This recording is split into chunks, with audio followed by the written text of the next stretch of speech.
নমস্কার বন্ধুরা, আমি ব্লগার বিথি বলছি। তোমরা কেমন আছো? আশা করি তোমরা ভালো আছো, সুস্থ আছো। আমিও খুব ভালো আছি। এইদিকে দেখো হচ্ছে সকাল সকাল উঠে পড়েছি, উঠে চা নিয়ে বসে পড়েছি খেতে। তো একটু দেরি করেই উঠেছি যেহেতু মামার বাড়িতে রয়েছি, তো তার জন্য। আর এইদিকে তো প্রচুর ঝড় বৃষ্টি হচ্ছে কদিন ধরে, তো তোমরা জানোই কম বেশি।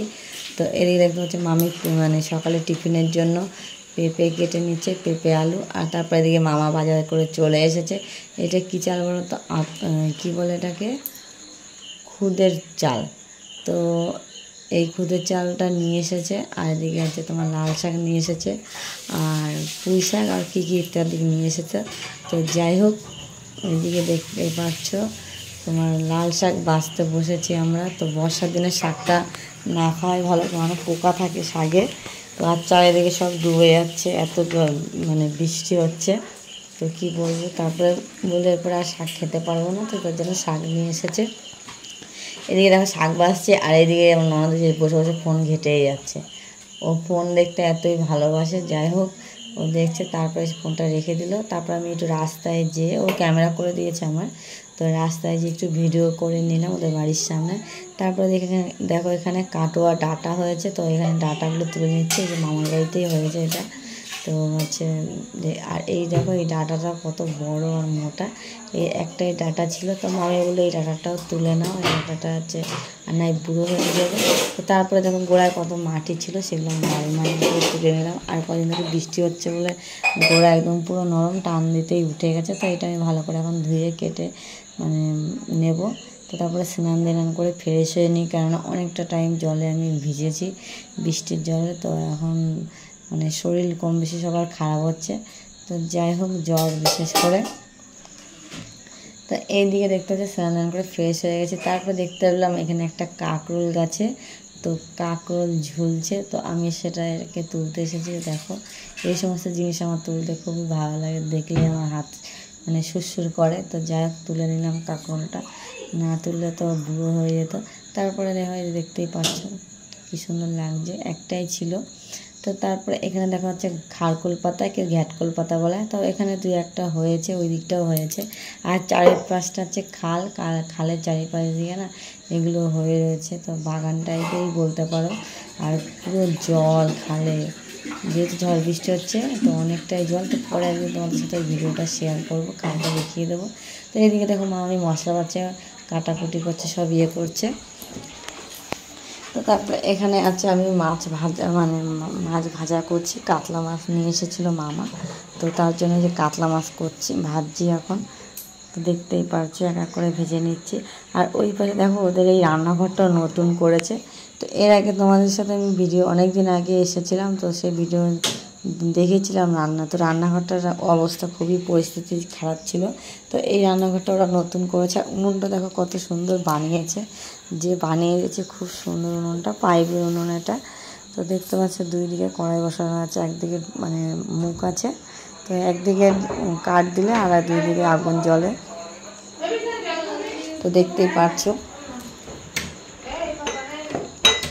তো তারপরে এখানে দেখা যাচ্ছে আমি মাছের তেল, কাতলা মাছের তেল আমরা খুব খেতে ভালোবাসি। তো কে কে খেতে ভালোবাসে অবশ্যই জানাবে। তো এখানে আমি মাছ ভাজার পরে যে তোমার সর্ষের তেল ছিল, তো তেলের মধ্যে মাছের ঝোলে আলুগুলো লাল লাল করে ভেজে নেব। আর ওই পাশে একটুখানি সর্ষের তেল দিয়ে পেঁয়াজগুলো দিয়ে দিয়েছিলাম মানে মাছের তেলের জন্য। তারপর ছোটো ছোটো করে মানে বেগুন দিয়ে মাছের তেল হবে, কাতলা মাছের তেল, খুবই টেস্টি হয়। তো তারপরে দেখো এখানে আমি বেগুনটা দিয়ে দিয়েছি আর নুন দিয়ে দিয়েছি। নুনটা দিয়ে নাড়াচাড়া দিয়ে ঢেকে দেবো, তারপরে আস্তে আস্তে মজে যাবে। তারপরে তেলটা আমি ওর মধ্যে দিয়ে দেবো। তো বৃষ্টির দিন, ওয়েদার সারাদিন তো বৃষ্টি হয়েই যাচ্ছে। আর ওয়েদারের জন্য আর মামিদের রান্নাঘরটা যেহেতু বাইরে, এই ঘর ওই ঘর করতে হয়, আরও অসুবিধা হয়। তো এখানে ছিল তোমার ওরা ফ্রিজের মধ্যে বেটে রেখে দেয় সব মশলা। তো এখানে দিয়ে দিলাম আমি কাঁচা লঙ্কা বাটা। তো কতটা দেবো বুঝতে পারছিলাম না, তো মামিকে বললাম কতটা দেবো, তো মামি বললো হ্যাঁ দাও। তো দেখি এইটুখানি আমি দিয়ে দিলাম কাঁচা লঙ্কা। তারপরে এক খুন্তি দিয়ে দেখো আমি ওইদিকে নাড়াচাড়া দিচ্ছি, এখানে মানে এসে নাড়ছি বেগুন ভাজা, আলু ভাজাগুলো। তো দেখতেই পাচ্ছ লাল লাল করে ভেজে নেব। তারপরে এখানে আমি একটুখানি ঢেকে দিচ্ছি, কেননা মজে যাবে, তো তার জন্য। তারপরে এখানে দেখো নাড়াচাড়া দিচ্ছি বেগুনগুলো আর তার মামি কি বললো যে মশলা আদা জিরে বাটা আর ধনে সব মশলাগুলো এখন বাটছে। পেঁয়াজ রসুন দেবে না, কেননা পেঁয়াজ রসুন দিলে ঠান্ডা হয়ে গেলে গন্ধ লাগে, তো তার জন্য কাতলা মাছটা আদা জিরে বাটা দিয়ে আর আলু দেওয়া হয়েছে, তো তার জন্য দেখতেই পারছো।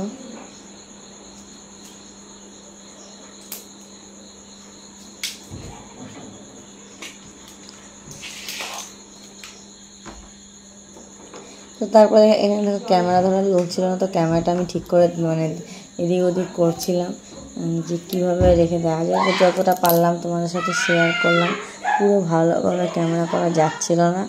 তো যাই হোক কী করবো, যে বন্ধুদের সাথে শেয়ার করি। আর এই দেখো এই কাঠে মানে এত সুন্দর মানে আগুন জ্বলছে, তোমরা ধারণা করতে পারবে না। তো কাঠের মানে গ্যাসের থেকেও তো কাঠের রান্নায় মজাই আলাদা। আর যে মামা যে কাঠের জিনিস বানায়, তো সেই মানে শুকনো কাঠই বলতে পারো, সিরিজ কাঠ, তারপরে কী ইত্যাদি কাঠ দিয়ে সব মানে ফার্নিচারের জিনিস তৈরি হয়। তো সেই সমস্ত কাঠ হচ্ছে তোমার শুকনো কাঠ, আর খুব জলে খুব সুন্দর। তো গাইস মানে গ্যাসের থেকেও কাঠের রান্না খুব তাড়াতাড়ি হয় যদি আগুন ভালো করে জ্বলে। আর আমার সেইভাবে কাঠের রান্না হয়ই না, মানে করাই হয় না বলতে পারো। তো এখানে আসলে একটু কাঠের রান্না করি, তো ভালো লাগে, তার জন্য আমি একা করবে তো নিজে দেখো আমি কাঠ দিচ্ছি, তারটা দেখা যাচ্ছে কি ধাঁধা করে জ্বলছে। তো একদিকে জাল দিচ্ছে, দুই দিকে মানে কড়াই বসানো আছে। এই উনুনগুলো খুবই সুবিধা। তো আর উনুনটা যে বানিয়েছে দেখো, আবার একই কথা বলছি আমি, খুব সুন্দর উনুন বানিয়েছে। মামি বলছে যে বানিয়ে দিয়েছে, মামি নিজে বানায়নি, একজনকে দিয়ে বানিয়েছে। তো সেও খুব সুন্দর উনুনটা বানিয়েছে, আমিও বলছিলাম। তো এখানে মামি সব মশলা বেটে দিয়েছে, তো আমি এখানে মিক্সড করছিলাম। আর এই যে একটুখানি লঙ্কার গুঁড়ো দিয়ে নিয়ে মানে লঙ্কা বাটা ছিল কাঁচা লঙ্কা, তো সেটা আমি দিয়ে দিচ্ছিলাম। আর সব শিলেই বেটে দিয়েছে এখানে। তো দেখতেই পাচ্ছ মিক্সড করে সব এখন আমি মশলাগুলো কষিয়ে নেবো এক এক করে। তো তারপরে কি ঝাঁজ উঠেছে ওই দিকটা দিয়ে, আর জানলাটা দিয়ে বৃষ্টির শুধু ছাট আসছে, জানলাটা এত জোরে জোরে বৃষ্টি হচ্ছে, ছাট আসতে তেলের মধ্যে পড়ছে আর ঝাঁট করে মানে ছিটছে। তো যাই হোক এখানে দেখো একটুখানি মানে বাটিটা ধুয়ে একটু জলও দিয়ে দিলাম মশলা দেওয়া। তো তারপরে এখানে আমি একটু নুন দিয়ে দেবো পরিমাণ মতন। তো দেখতেই পাচ্ছ, তো এক জায়গায় রান্না করে না হলুদ আর নুনের পরিমাণটা বিশেষ করে বোঝা যায় না, কারণ একটা মাপ থাকে তো সবাই মানে সব কিছুর। তো আমি রান্না করি আমাদের 3 জনের জন্য, আর এখানে অনেক কজনের জন্যই বলতে পারো। তো সেই মাপটা বুঝতে পারি না। আর এখানে কত বড় বড় হাঁড়ি কড়াই, আমার তো ছোট ছোট। তো যাই হোক রান্না করতে ভালো লাগে, তো করি। তো তারপরে দেখো টমেটোগুলো দিয়ে দিচ্ছি এক এক করে। তো এর মধ্যে একটা কী হয়েছে শোনো, তো ঝড় বৃষ্টি হচ্ছে, এর মধ্যে মামা মানে টমেটো পায়নি না, আনতে ভুলে গেছে, ভাবছে আছে তো নেই। তো আমি যখন ভিডিও করতে গেছি, তো কাতলা মাছে টমেটো না দিলে টেস্ট হবে না। তো মামি বলছে টমেটো নিয়ে কী করা যাবে। তো যাই হোক তারপরে ভিডিও করতে গিয়ে রাস্তা থেকে একটা সবজিওয়ালা যাচ্ছে, তো তারপরে দেখে তার কাছে টমেটো নিতে গেছি। তো এই একটাই টমেটো ছিল তার কাছে, বলছে টমেটো নেই, তাও আবার হাইব্রিড টমেটো, বড়োই ছিল টমেটোটা। তো 7 টাকা নিল, তো টমেটোটা কিনে নিলাম, সেটা তোমাদের সাথে শেয়ার করা হলো না, তো দেখতেই পেলে। তো যাই হয়েছে মানে একটা টমেটোয় হয়ে যাবে কাজ। তো কপাল ভালো টমেটোটা পেয়ে গেছি। আমি আবার টমেটো না হলে রান্না করতে পারি না, মানে টমেটো তরকারিতে স্বাদ বাড়াই বলতে পারো। আর এইখানে দেখো একটা জিনিস, মানে তোমার বারে বারে সাইডে জল আছে, তো মানে কাঠ ঠেলো আর জল দাও, মানে জলে হাত ধোও, এটা এক সমস্যা। তো এদিকে দেখতে পাচ্ছ মানে একটু নাড়াচাড়া দিচ্ছি, যেহেতু মজে গেছে জিনিসটা, তো তার জন্য।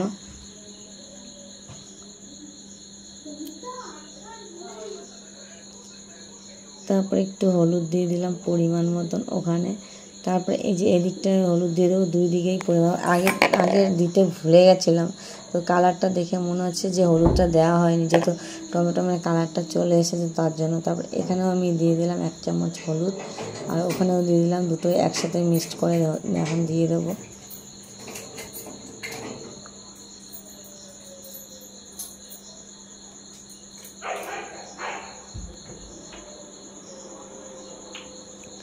আর এত তোমার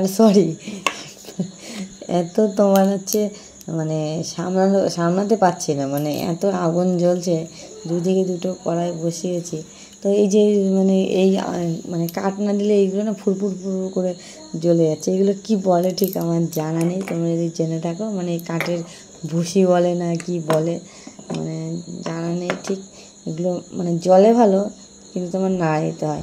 তো এটা ছিল মাছের তেল দিয়ে দেবো বলে, তো বললাম মানে গন্ধ হয়ে যাবে, মাছের তেল একটা গন্ধই আলাদা। তো এখানে দেখো এই যে কাতলা মাছের তেলটা আমি ওই বেগুনটা মজে এসেছে তার মধ্যে দিয়ে দেবো এখানে।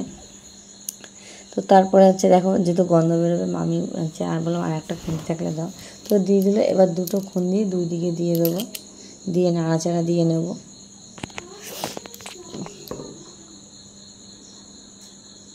তো এটা মানে আস্তে মানে অল্প আগুনেই করতে হবে, বেশি আগুনে করলে এটা হবে না। এবার ওই দিকটা আগুনটা কমই যায় বলতে পারো। তো দেখছি এখানে টমেটোটা বেশি হয়ে গেছে, তো আমি কী করলাম 2-3 টুকরো তুলে মাছের তেলের মধ্যে দিয়ে দিয়েছি, এতে খেতেও ভালো লাগবে। আর মাছের তেলটা ঠিক সুবিধার ছিল না, তো যাই হোক করলাম। করার পরে গাইস কি বলবো, একদমই তিতো, অনেকটাই করেছিল। তো পয়সার জিনিস মানে ফেলতে ভালো লাগে, কম বেশি সবাই মিলে খেয়ে নিয়েছি। তো আমি খাওয়া দাওয়ার পরে ভিডিওটা এডিট করছি।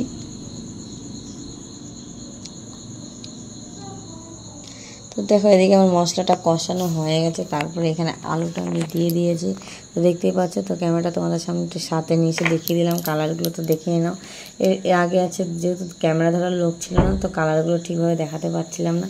তো এই দিকে দেখো সব রান্নাবান্না কমপ্লিট, আর অনেকটাই দেরি হয়ে গেছে, মিনিমাম 3:30 থেকে 4টে বেজে গেছিলো। বাচ্চাদেরও খিদে পেয়ে গেছে।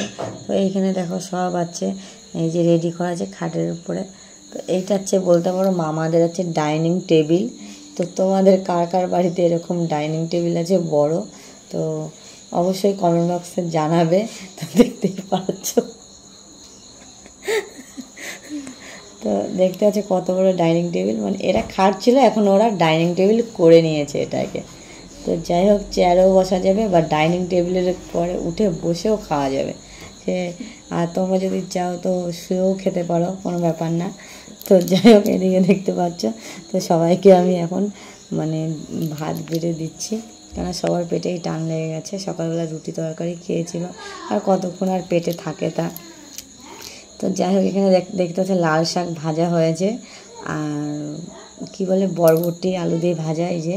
আর এই যে মাছের তেলটা দেখো, আর এখানে আছে সব রকম সবজি দিয়ে, এই যে কাটোয়া ডাঁটা তুলেছিলাম দেখতে পারলে, তো কাঁঠালের দানা দিয়ে সব রকম সবজি দিয়ে তো রান্না হয়েছিল, আর মাছের ঝোল।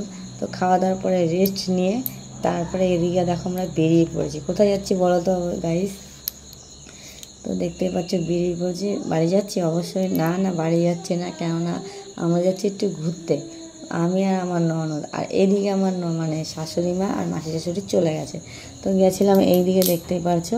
তো এটা হচ্ছে আমার বাপের বাড়িই ছিল আগে বলতে পারো, তো এখন আর নেই বলতে কেউ থাকে না। আর পুরো দেখো পুরো বাগানই, তো সব আছে মানে জঙ্গল হয়ে গেছে, কেউ না থাকলে যাওয়া 2 বছর ধরে মিনিমাম লোক থাকে না এখানে। আর যে আমার ননদিনী ক্যামেরা করেছে, ও ব্রাইটনেসটা কমিয়ে দিয়েছে, ও এত সুন্দর ক্যামেরা করেছে। তো যাই হোক কী বলবো, তো এই বাগানটাই তোমাদের সাথে শেয়ার করলাম। এখন ঝড় বৃষ্টি যেহেতু হচ্ছে, ভিতরে ঢুকলাম না আমি। তো তারপরে আমাদের পাশের বাড়ি মানে পাড়ায় এক দিদির বাড়ি গেলাম, তো দিদিরা লজ্জা পাচ্ছে, কোনো ব্যাপার না।